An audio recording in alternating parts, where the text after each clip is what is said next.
Finally এতদিন পর সেই ডেঞ্জার ট্রিগুলি কিন্তু কাটা হচ্ছে। তো কি কি ট্রি ছিল?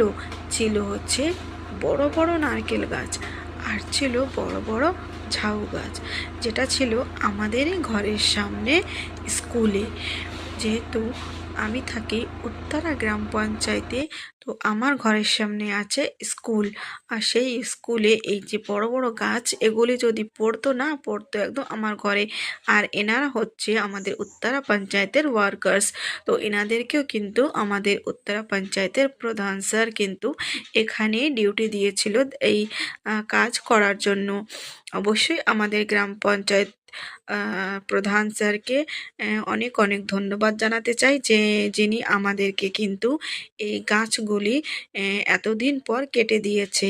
আসলে এই গাছ কাটার জন্য আমরা কিন্তু গত 7-8 বছর ধরে কিন্তু দৌড়াদৌড়ি করছি, এর ওর কাছে ঘুরছি, এর ওর হাতে পায়ে ধরার মতন আমরা ধরছি। ঘরের মহিলারাও কিন্তু অনেকবার অনেকজনের কাছে গিয়ে হাতে পায়ে ধরেও আমরা রিকোয়েস্ট করে বলেছিলাম যে আমাদের এই গাছগুলি কেটে দাও। এই দেখো তোমরা, ওই যে ঝাউ গাছটা দেখতে পাচ্ছ কতটা লম্বা, আর আমার ঘর কিন্তু জাস্ট এই গাছের একদম নিচে।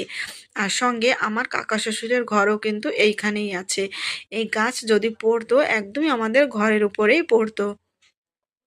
আর তাহলে বুঝতে পারছো তো, আমরা বাচ্চা কাচ্চা নিয়ে ঘরে থাকি, আমাদের অবস্থাটা কি হতো। আমরা কোন দিন এই গাছের তলায় পড়ে কি চাপা পড়ে কিন্তু মারা যেতাম।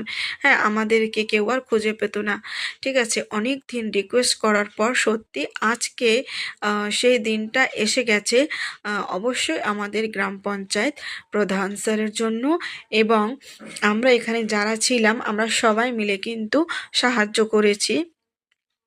যারা গাছ কাটতে এসেছে তাদেরকে তো পেমেন্ট করতে হবে, সেই টাকাটা কিন্তু আমরা সবাই মিলে কিন্তু ভাগ করে দিয়ে দিয়েছি। আর আমাদের সঙ্গে আমাদের এখানে যে স্কুলের ম্যাম আছে উনিও দিয়েছে। দেখো নারকেল গাছটা এত বড়, এই আহ, মানে সামনে থেকে হেঁটে যেতেই আমরা ভয় পেতাম। হ্যাঁ, কখন নারকেলের আহ, বালি মাথায় এসে পড়বে নাকি নারকেল পড়বে, মানে সেই ভয় সবসময় আমরা কিন্তু পেতাম এখান থেকে, যেহেতু বাচ্চারা হাঁটাচলা করে। বিশেষ করে স্কুলে এই ধরনের গাছ রাখার কোনো মানেই হয় না। বড় বড় ঝাউ গাছ, বড় বড় নারকেল গাছ, তোমরাই বলো স্কুল এরিয়ায় এগুলি কি লাগানো ঠিক বলো? স্কুলে সেই সমস্ত গাছগুলি লাগানো উচিত যেটা খুব বেশি বড় হবে না। যেমন ধরো পেয়ারা গাছ বেশি দিন থাকে না, অল্প অল্প দিনই কিন্তু পেয়ারা গাছ থাকে, আর পেয়ারাটা কিন্তু